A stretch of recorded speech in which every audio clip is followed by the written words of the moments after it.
Bičiuliai, labas vakaras, kaip ir įprasta, noriu sakyti labas vakaras, bet iš tiesų labas rytas, nes kiekvieną sekmadienį 10 val. Čia Alfa Vila. Ir šiandien mes, bičiuliai, kalbėsime ne tik apie maistą, bet ir pakalbėsime apie floristiką ir jums parodysiu, kaip pagaliau praeitą laidą pasakojau ir uždaviau klausimą, kasgi čia yra ir kam šitas dalykas naudojamas. Tai šiandien būtinai parodysiu. Ir jūsų laukia 3 receptai. Jeigu mėgstate varškę ir mėgstate pyragus, bet sūrius, tai žinokit, tas patikalas tikrai jums labai patiks. Taip pat azijietiškos virtuvės mėgėjų laukia bulvinis blynas, nes šiais metais rugsėjo mėnesį dar negaminau jokio bulvinio blyno, tai tam metas ir dabar ir ateis. Taip, tai pradėsime nuo apkepo, nes jį reikės kepti kažkur tai apie 35 minutės orkaitėj. Tai aš paimu puodą ir į puodą dėsiu ingredientus, kuriuos jūs tikrai kiekvienas turite namuose. Taip, aš pasirinkau liesą varškę, bet galite rinktis ir nebūtinai liesą varškę, jau tokią, kokią mėgstate, gali būti jinai ir riebesnė. Tada mums reikės kiaušinių. Labai paprastas šitas receptas. Aš prisimenu, labai senai jį atradau pas vieną mano draugo tetą ir galvojau, kad kažkaip tai senai negaminau ir laidoje apskritai negaminau. Tai va, tai varškę dedame į, čia gausis beveik pusę kilogramo varškės. Galite varškės dėti ir daugiau, jeigu mėgstate tas, kad to įdaro būtų daugiau. Bet visą laiką galima atskiesti kefyrų. Tada kiaušiniai, 3 reikalingi bus kiaušiniai.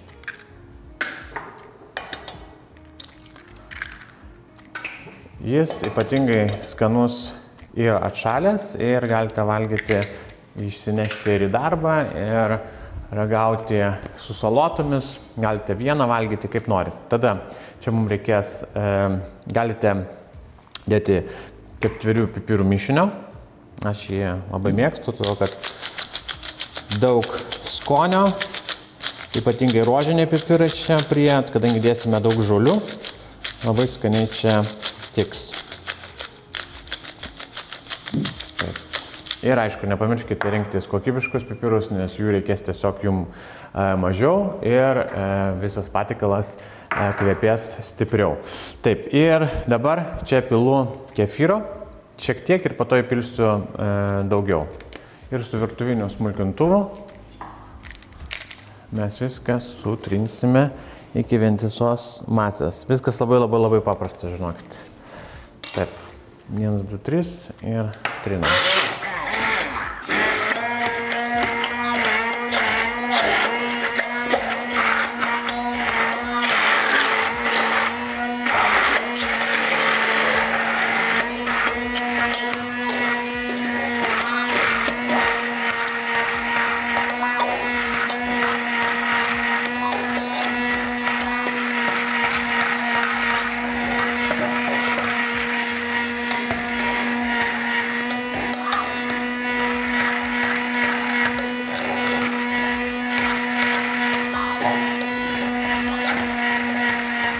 Nu va, ir kai masė tampa tokia vientisa,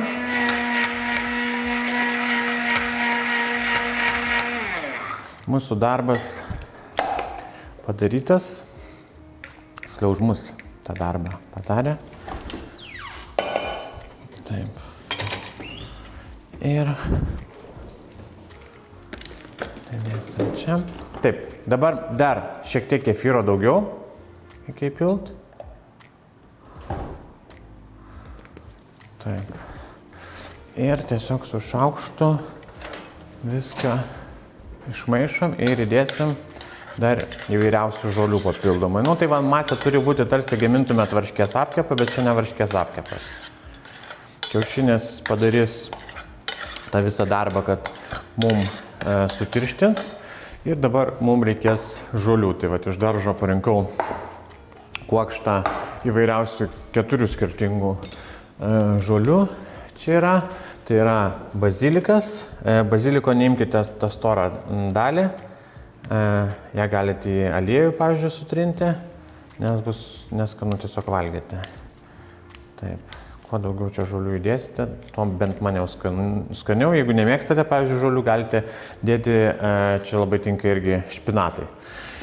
Taip, tada gelsvę, labai mėgstu gelsvę ir ją auginu, vaikystėje labai nemėgau, bet dabar labai mėgstu. Tai gelsvės irgi, tos stambesnius irgi kotelius galite pašalinti, atidėti ir aišku, šiandien dar gaminsim azijietišką blyną, kur naudosime kalendrą. Kalendra, kadangi koteliai yra švelnus, tai dalį įdėsiu, dalį paliksiu blynui ir dar petražolių.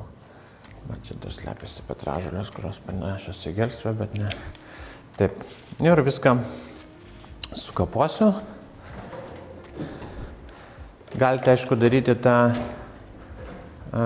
dalyką ir su smulkintuvu, bet man norisi tiesiog, kad žolė jaustųsi labiau. Nes jeigu mes darysime su smulkintuvu, tai sumalsime iki tokios masės, kur nelabai suprasi, kad ten valgai žolę. Tai geriau jau sukapoti tiesiog su peiliu.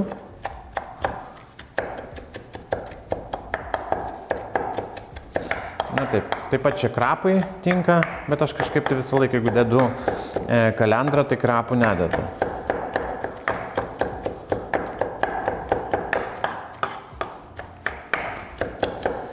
Taip, nu va. Labai viskas paprasta, kaip matėt, ir aš stengiuosi jau ne kartą jums, kaip ir sakiau, kad savo patiekaluose gaminu, dar galiu, dabar. Šiaip pagal tikrą receptą dedamas lavašas, bet šiais laikais lavašo ne visą laiką parduotuvėje galite nusipirkti, bet meksikietiškų tortilijų tikrai galite nusipirkti, įvairiausių yra. Ir pilno grūdo, ir kukurūzinių dalinai miltų maišomo ir taip toliau ir panašiai. Tai tiesiog pasirinkite, jeigu radote lavašą, tai darykite su lavašu, jeigu lavašų neradote, tai darykite su būtent su tortilijom. Tada sviestinio popieriaus mums reikia paimti. Taip. Žiūrim kažką. Kas pirmą kartą įsijungia mūsų laidą, tai mūsų laidos tikslas yra jokių iškarpimų, kad viską jūs pamatytumėt, kaip viskas vyksta realiam laike. Tai yra laida be kažkokių režisūrinių sprendimų ir montažo. Žmonės labai džiaugiasi, nes jiems nereikia jos montuoti. Na? Taip. Ir man nereikia kartoti kai kurių dalykų. Jeigu nepavyksta, tai jūs jau matote, jeigu nepavyksta. Taip. Išklojame formą sviestiniu popierium, ten kažkiek tai gali iš šono būti. Dabar aš tiesiog ant dugno dedu 2 tortilijas, kad būtų pagrindas. Taip, 2 tortilijas dedam kaip pagrindą. Nu, dabar, aš tai gal čia taip arčiau padėsiu, kad labiau matytųsi. Ir dabar ką darom? Dabar išmaišau. Tada būtinai pasūdom.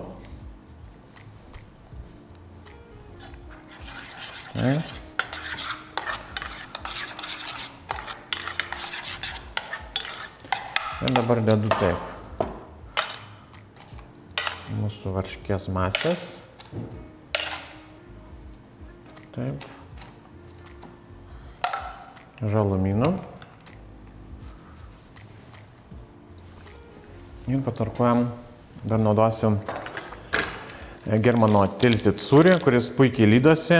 Ir jeigu mėgstate tystantį sumuštinį, arba šiaip mėgstate, kada tas sūris toks, tai vat naudokite būtent Tilsit. Taip, ir tada sutarkuoju.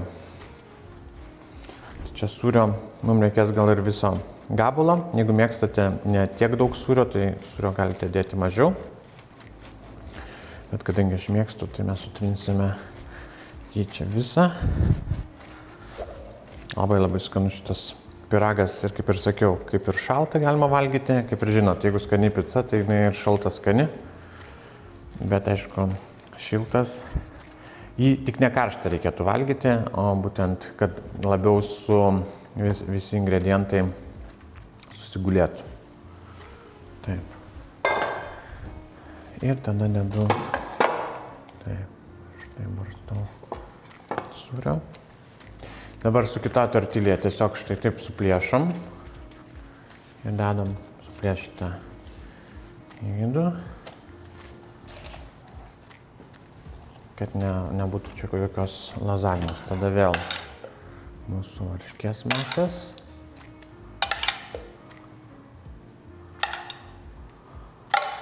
Žalumynų ir sūrio. Kažkas manęs klausė iš draugų, tai o galima čia mėsos dėti? Ne, žinokit, mėsos nereikia, čia toks, galima sakyti, gruziniškas, sakyčiau, tipo gaminys. Tai jeigu mėgstate šią virtuvę, tai aišku, šiuo atveju aš sakau, lavašas turėtų būti, bet šiais laikais ne visada lavašą galite įsigyti, tai tortilija tam dalykui pagelbės. Ir vėl dedate mūsų padažo ir taip viską susluoksniuojame. Vėl sūris, žalumynai. Ir toliau tortilijos. Tai vieno pakelio 8 čia tortilių reikės mažesnių. Jau skirtingo būna dažniausiai 3 dydžių, tai šitas vidutinės. Ir tada vėl įdaro.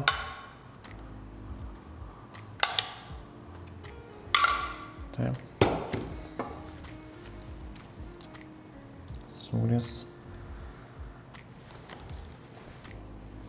Pavyzdžiui, su pomidorų salotomis labai skanu šitą valgyti skaniestą. Gal net galvoju pas mane to padažo. Nors ne, kaip tik bus. Dedam, truputį paspaudžiam. Tiesiog šitam padaže tortilijos taps tokios šlapesnės, tarsi varškės sūrio toks skanėstas. Taip, ir dedam. Matot, sudėjom visą tą sūrį ir atrodo nesijautė visiškai, kad čia gali būti per daug. Ir tada tortilė, viena tortilė kažkaip liko. Nenoriu jos dėti. Galima būtų sudėti, bet matau, kad visgi užtenka tiek. Nors ne, žiūriu, kad sudėsiu visgi. Sudėsiu visą. Ir ant viršaus užtepsime likusiu kremu. Taip. Viską sudedam. Ir tada paskutinį. Taip. Ir 180 laipsnių kaitinta orkaitė, gali būti 175, priklauso nuo orkaitės. Ir kepsime, kaip ir sakiau, apie 35 minutės.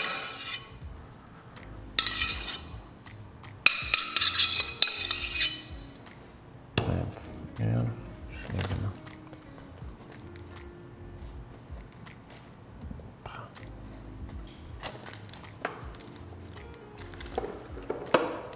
Viskas, dar galim vieną tokį veiksmą padaryti. Truputį dar paspaudžiam su šaukštu, kad būtų greičiau. Ir tada aš truputį dar taip pakratau, kad tas įdaras jau tikrai nubėgtų. Ir viskas. Tai, kaip ir sakiau, 180 laipsnių kaitinta orkaitė ir kepsime apie 35 minutės. Tuo metu, kol aš einu dėti, jūs pažiūrėkite dar kokius čia visokiausių žulių esu jums parinkęs. Mes su jumis irgi šiandien padirbėsim. Taip.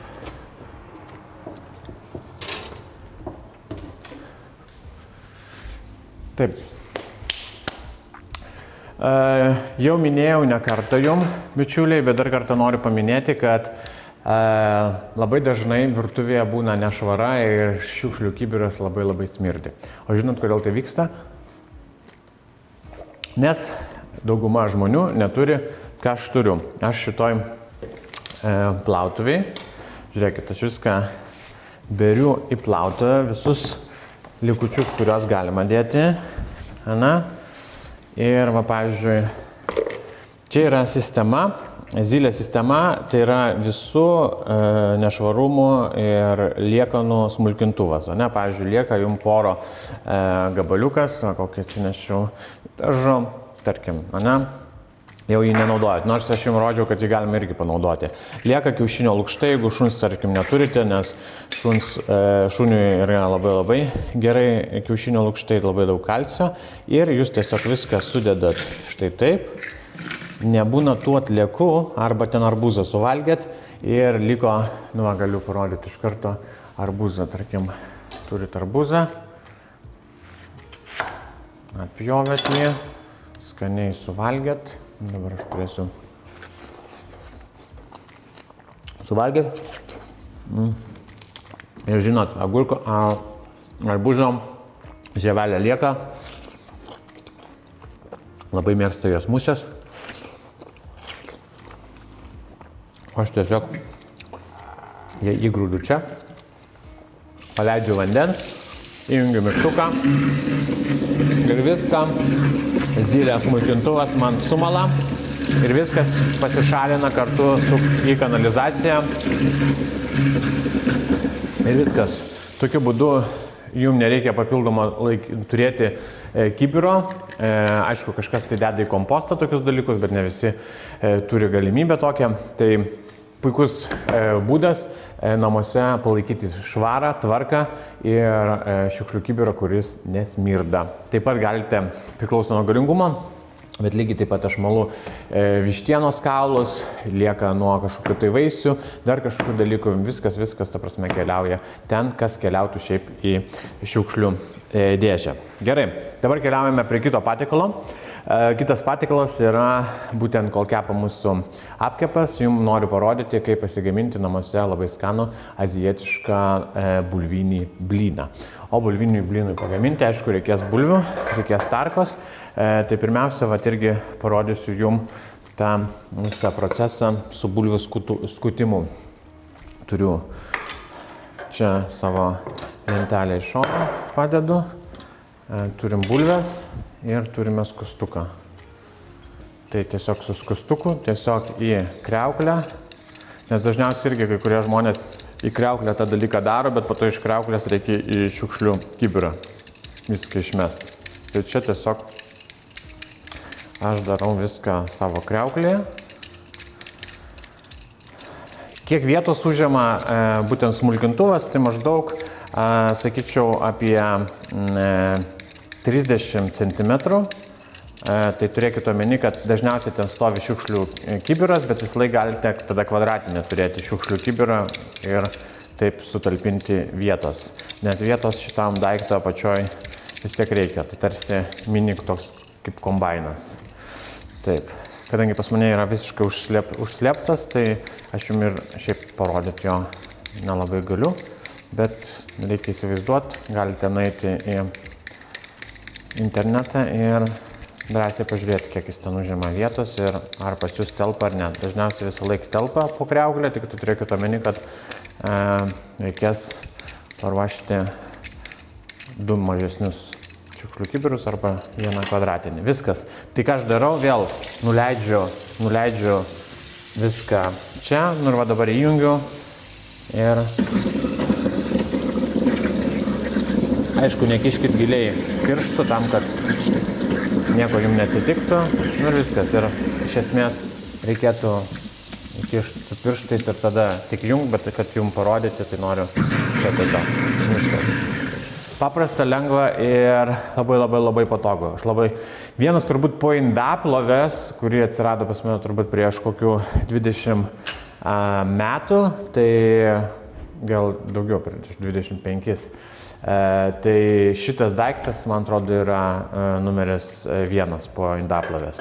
Taip, dabar tarka, tiesiog su burokinė tarka. Aš sutarkuoju bulves. 2 blynam reikės kažkur va tokių 3 didelių. Iškepsiu jums vieną parodyti.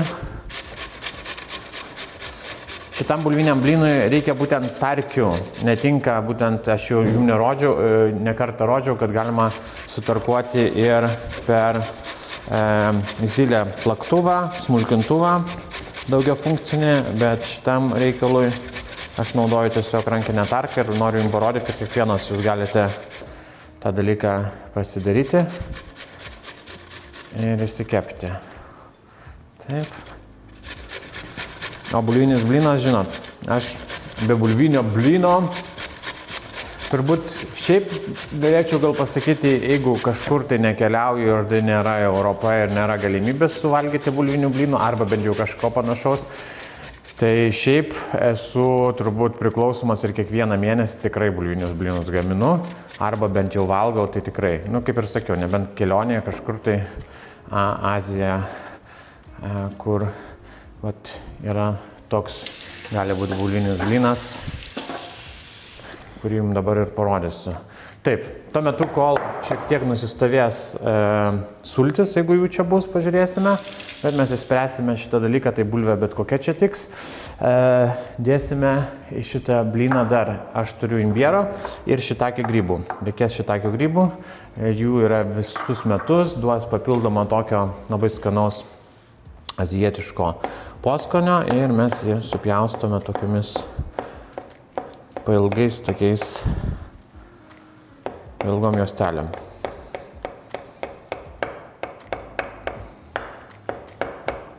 Jeigu šitakį grybo neradote, gali taip būti, tai galite įdėti truputį rudųjų pievagrybių. Ir dar ko mums reikia, tai yra ta pora. Tai porą aš irgi supjaustau per pusę ir tada mes jį supjaustysim tokiais pusžiedžiais. Dažniausiai bulviniuose blynuose būna ir svogūnas, tai poras toks man visiškai azijietiška atmaina. Švelnesnis.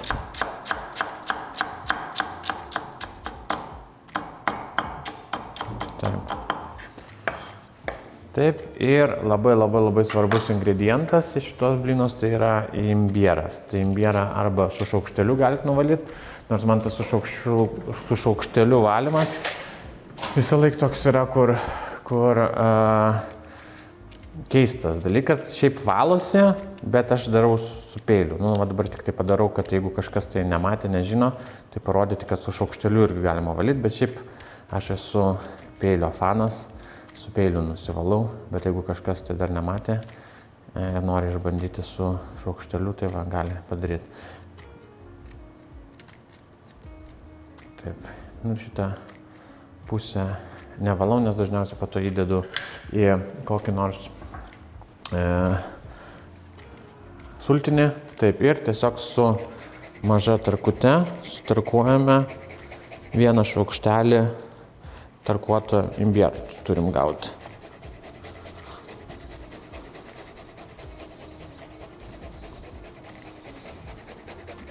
Nes tikiu, kad nesate valgę bulvinių blynų su imbieru. Tai va čia vienas iš tų variantų bus tikrai labai skanus. Viskas, dabar žiūrim, ar bulvė kažkiek tai neturi jokių išskyrų papildomų, labai juokingas žodis, aišku, išskyrą. Taip, tai dabar į šitą bulvę mes dedame pirmiausia vieną kiaušinį.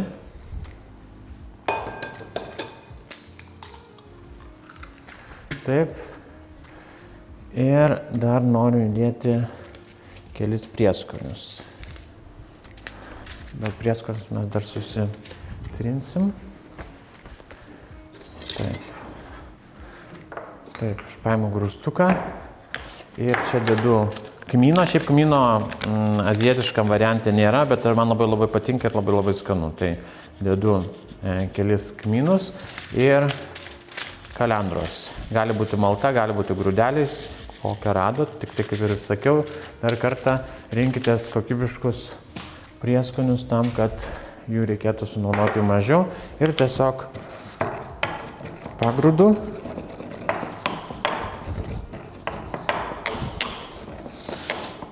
Čia turi būti Jeigu yra galimybė, tai vat, kad grūdeliai jaustųsi tos kalendros, jeigu nesate mėgėję, bet lygiai taip pat, kai valgotgi žuvį rūkytą, tai labai skanu ta kalendra. Taip, nu ir dabar šitos prieskonius beriu čia. Taip, tada čili, pipirai, dripsniai kartu su druska. Taip. Dėl aštrumo. Lengva, čia nebus labai daug to aštrumo. Aišku, kažkiek tai bus nuo imbiero. Ir dabar dedu tos pačius porus, šitake grybus ir imbierą. Taip.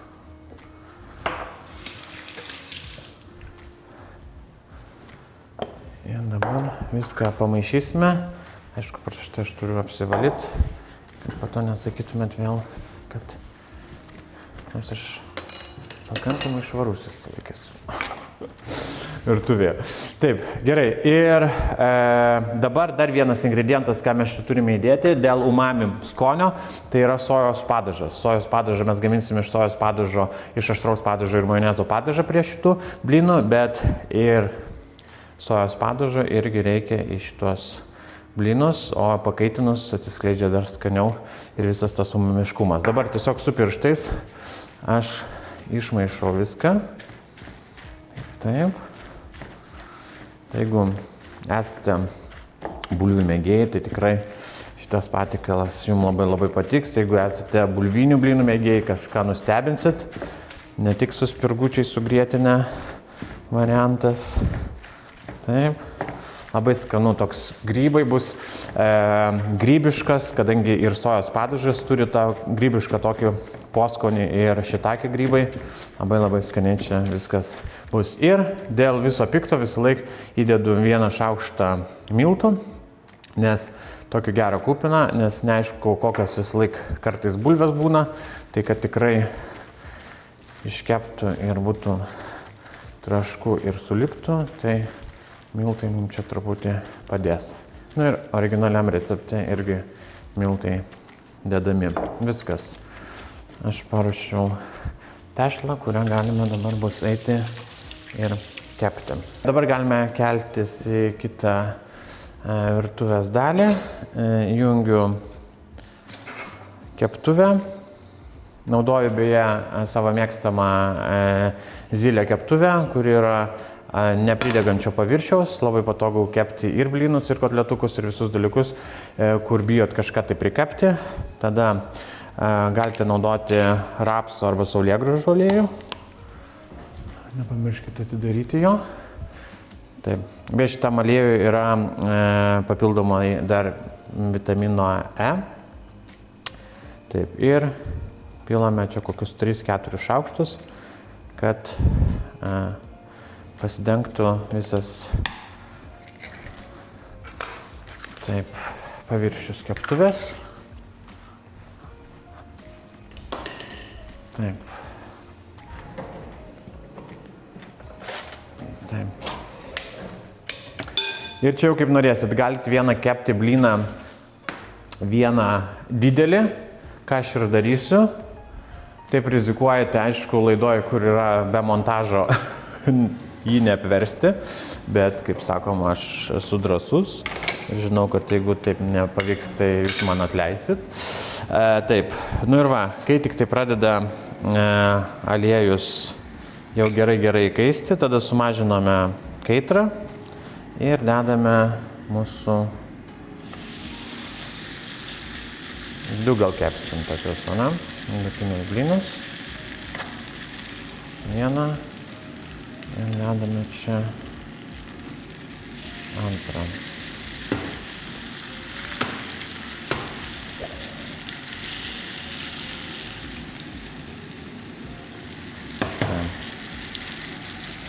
Labai iš karto pajausite, kaip skaniai sojos padažas čia tinka ir kartu, aišku, su kmynais, su grybais atsiskleidžia ir būna tokia graži, skani draugystė. Taip. Taip.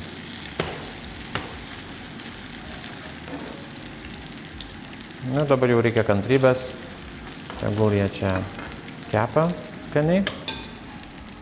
Aš tada pasiruošiu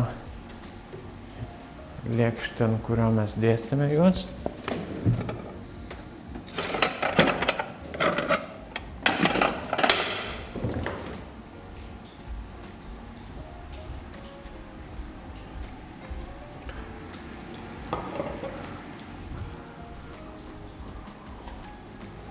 Taip, dar paimsiu.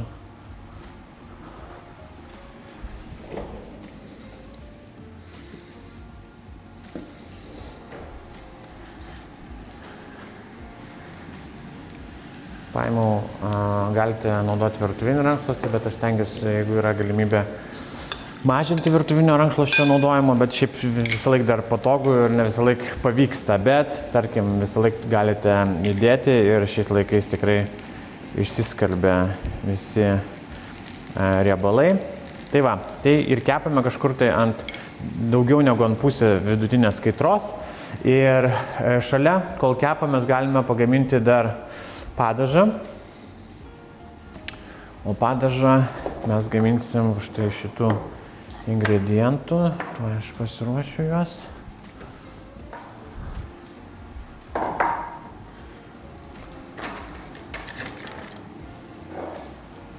Juos skaniai matau, kad skrunda. Einu, dar žvilgtelsiu mūsų pyragą, kaip ta situacija. Pyragų irgi labai gerai. Taip. Reikia pažiūrėti. Beje, nusipirkti mentelę, kuri atrodytų irgi ir stiliova būtų ir pakankamai plona apačia, tam, kad būtų patogu tiesiog apversti. Nu, irgi iššūkis yra neįmanomas, atrodo, apskritai visam internete. Taip, tuo metu, kol kepa blynas, parodysiu jums, kaip pasigaminti padažą. Padažui mums reikės 3 ingredientų, tai jūsų mėgstamo majonezo, naudoju be konservantų ir be krakmolo obelių, tada kikuman sojos padažas ir aštraus truputį padažo. Labai paprasta, labai lengva visus šitos ingredientus. Mes tiesiog sumaišome, daugiausia reikės majonezo, tai tarkim 2 šaukštai majonezo, tada sojos padažo šaukštelis. Kaip ir sakiau, čia sojos padažas šitas su žaliu dangteliu visą laiką yra sumažintas druskos kiekis. Tai šiuo atveju, kadangi majonezas ir šiaip yra surus, tai aš naudoju būtent šį, arba kas nori mažiau druskos tiesiog naudoti. Ir aštraus padažo čia irgi įdedam ir viskas. Labai paprasta, beje šitas blynas nėra kaip pagrindinis patiekalas. Šitie blynai yra kaip toks užkandis, nes pakankamai yra riebus ir charakteringas, tai aš visą laiką siūlau jį patiekti ne kaip pagrindinį patiekalą, o kaip užkandį. Taip, virčiam.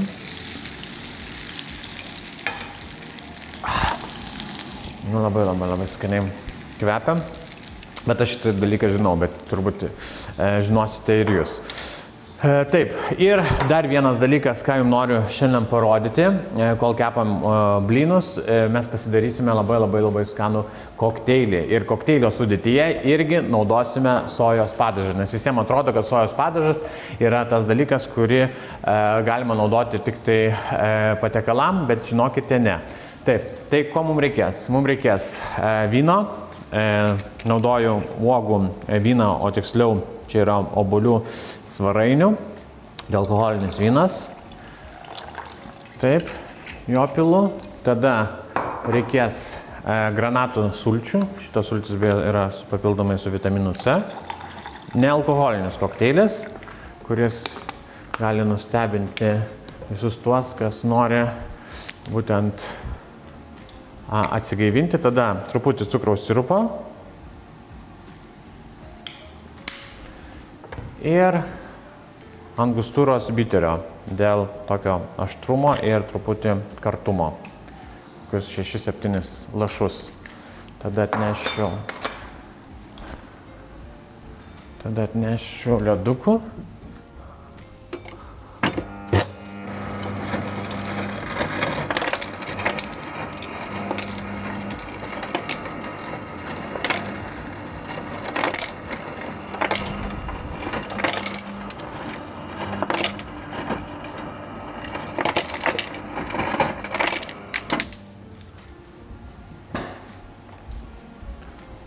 Taip. Čia ledukų. Ir šiek tiek sojos padažo. Daug nereikia, bet šiek tiek dėl to papildomo tokio umamiškumo. Dar pažiūriu, ar čia blynai mano. Nedengia, viskas gerai. Tai ir dabar viską uždarau. Beje, su šito šeikeriu pirmą kartą šeikuoju, tai jeigu iškris.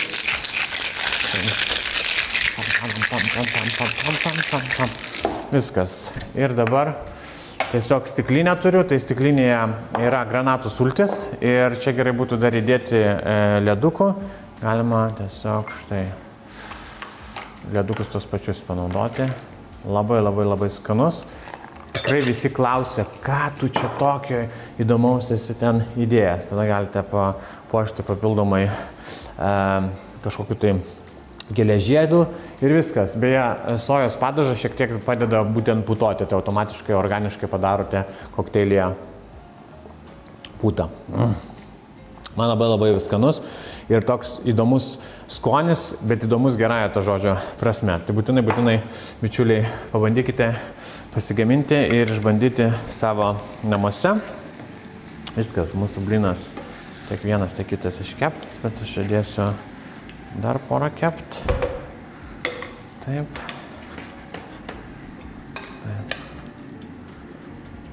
Vieną padarysiu didelį. Noriu parizikuoti vis tiek.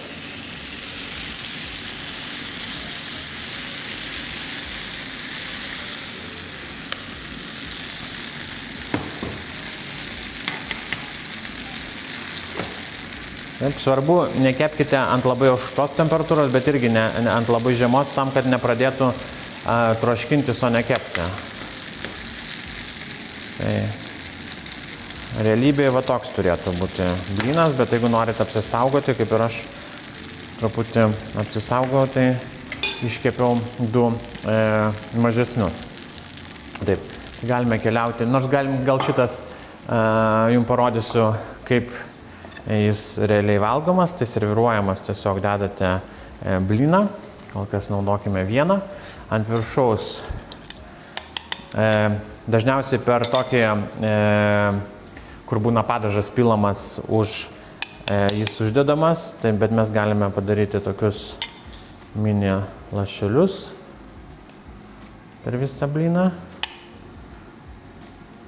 ant viršaus dedame įvairiausių žolių. Beje, dar turėjau pankolio sėklų iš daržo, tai jeigu mėgstate pankolių, galite čia įdėti ir pankolio sėklų. Yra violetinis bazilikas, tai irgi dėsiu taip lapelių, tada kalendros lapelių. Kokių 3 skirtingus žolės galite naudoti, taip ir mėtos čia realiai tinka. Taip. Taip. Galit pankolio žiedynais ir galite uždėti dar valgomų gėlių žiedlapių, jeigu turite, jeigu neturite, galite nedėti, nieko baisaus nebus. Taip. Ir dažniausiai jis yra supjaustomas tokiamis pailgomis juostelėmis, tam, kad būtų patogu valgyti su pagaliuku.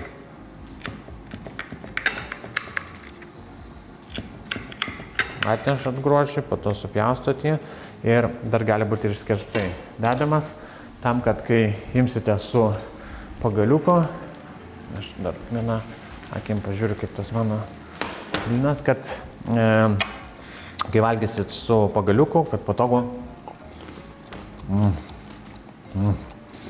būtų paimti. Ir kaip sakiau, tokius blynus gaminkite prieš pagrindinį patiekalą. Nežinau, kepat vištieną, gaminat kažkokius sušius ar dar kažkokius dalykus, kuriuos valgysit kaip pagrindinį patiekalą, tai vat blyną šitą siūlau supjaustyti ir po to valgyti. Nu, labai. Ir gražu, ir paprasta, ir tikrai kiekvienas iš jūsų gali jį lengvai pasigaminti savo namiškiam ir paskanauti. Manau, kad pyragas jau irgi yra iškepęs. Beje, prie to pyrago, kurį dabar gaminu, labai skaniai galite irgi derinti būtent gyrą, gubernijos gyrą, viena mano mėgstamiausių, ne viena, o mėgstamiausia,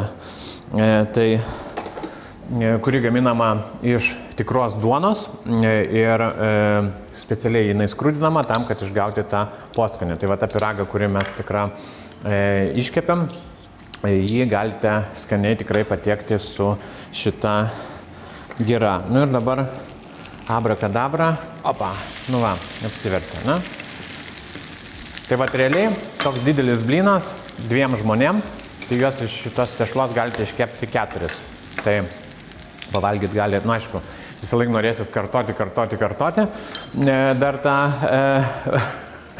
dar blyną, tai iškepkite visą laiką daugiau. Taip, ir kaip pabaigai ir žadėjau, bičiuliai, parodysiu dar kaip atrodo tas iškepęs pyragas, kad žinotumėt, ko laukti.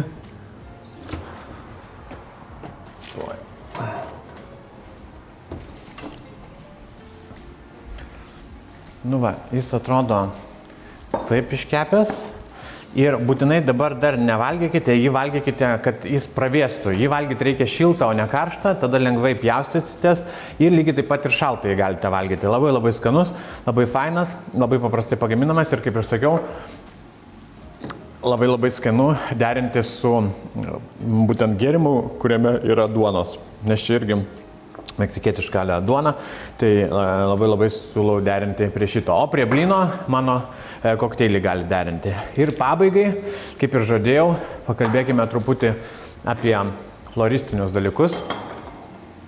Ir jums papasakosiu, kaip visą šitą dalyką jūs galite pasigaminti namuose. Tai praeitą laidą rodžiau ir dauguma jūsų atspėjo.